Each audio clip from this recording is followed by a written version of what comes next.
Now, the hashtags MeToo and Time's Up have been prevalent on social media around the world for several months now, as women make a stance against sexual abuse and harassment in the aftermath of the Harvey Weinstein scandal. But of course, the struggle for women's rights, emancipation and empowerment dates back much further. In a bid to try and make a difference, the UN set up the agency UN Women back in 2010 to act as a global champion for women and girls. Well, to give us her perspective on these issues, we can speak now to Phumzile Malambo Nkuka, the current executive director of that body, who joins us now live from Brussels. Thank you very much for being with us here on France 24. First of all, on a scale of 1 to 10, roughly speaking, just how far down the road are we to achieving gender equality worldwide? Well, I would say we are halfway. So we've come a long way, and we still have a long way to go if you consider the number of women who do not enjoy their full rights. In the area of violence against women in particular, we're talking about in order of 1 billion women that live with some form of violence and violation in their lives. You're saying that we haven't perhaps quite reached that tipping point. We're midway on the road to achieving gender equality. What, in your view, is holding that progress back? Is it traditional views and traditional prejudices? Is it a lack of money and financing? What are the stumbling blocks? Well, it is a combination of all those things that you have mentioned, and the need for strong partners to work together. I'm here in Brussels now because we are collaborating with the EU on addressing violence against women in 5 regions of the world in a significant way.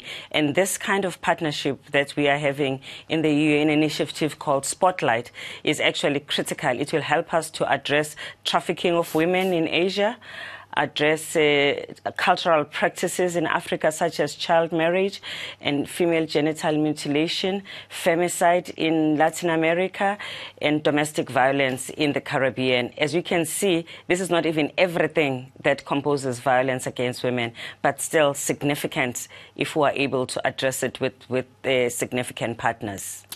Now, the agency UN Women that you head up has been criticised in the past for being perhaps too focused on government-level lobbying and pen-pushing and not focused enough on grassroots activism where perhaps progress can be made. What do you say to those people who say that perhaps your focus is off? No, actually, our strongest partner besides governments as UN Women, a civil society organization and women's organization literally in every corner of the world.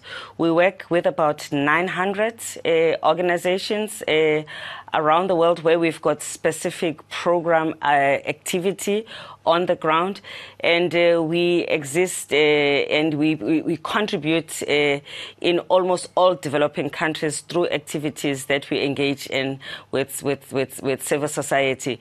We probably have much more synergies with the civil society because, as you know, women's organization and the issues tend to be more grassroots, but of course we need governments because there's a lot of policy changes that we need to make.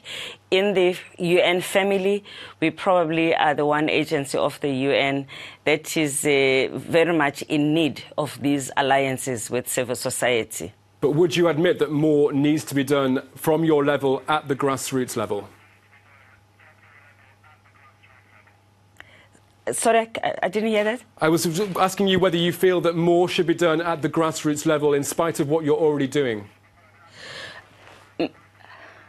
Oh, yes, absolutely much more, especially in the area of changing norms and attitudes, because you can only do that by working at the grassroots level with young people, with traditional society, with families, with religious bodies, with schools.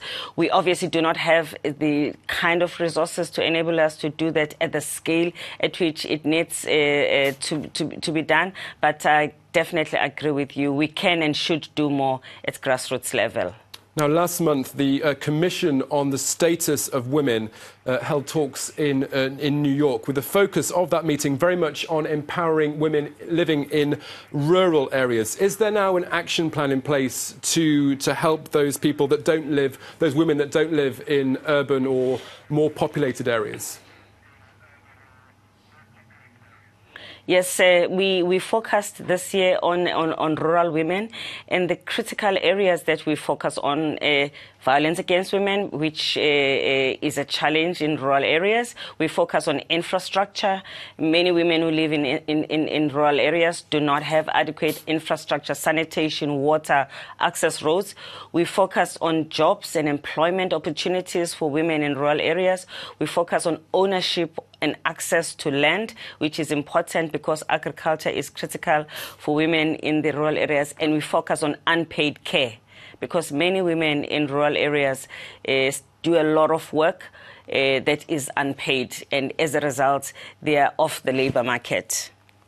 How, in your view, should women's rights movements like Me Too and Time's Up develop and evolve in the coming weeks to make concrete achievements? Yeah, it's important to say that Me Too and Time's Up have created a tipping point to the extent that it has helped to call out impunity and has created a situation where perpetrators are brought to book, something that has been missing, in part also because very few women report the violations that they experience. So it's a big win that we have these movements that have helped us to position accountability. But going forward, you actually need other players to come on board, because the violation that Me Too has highlighted is predominantly in the workplace. The workplace is a regulated space. Harassment at the workplace is a hazard that needs the Department of Labour, that needs trade unions, that needs investors, that need customers to take part, that needs citizens to take part and to support women. So we need to see a change by all of those stakeholders also joining in the Me Too and making sure that there is no tolerance for any harassment and violence and sexual abuse at the workplace. Okay, thank you very much, Phumzile Mlambo Nkuka, the current Executive Director of UN Women. Thank you very much for being with us here on France 24.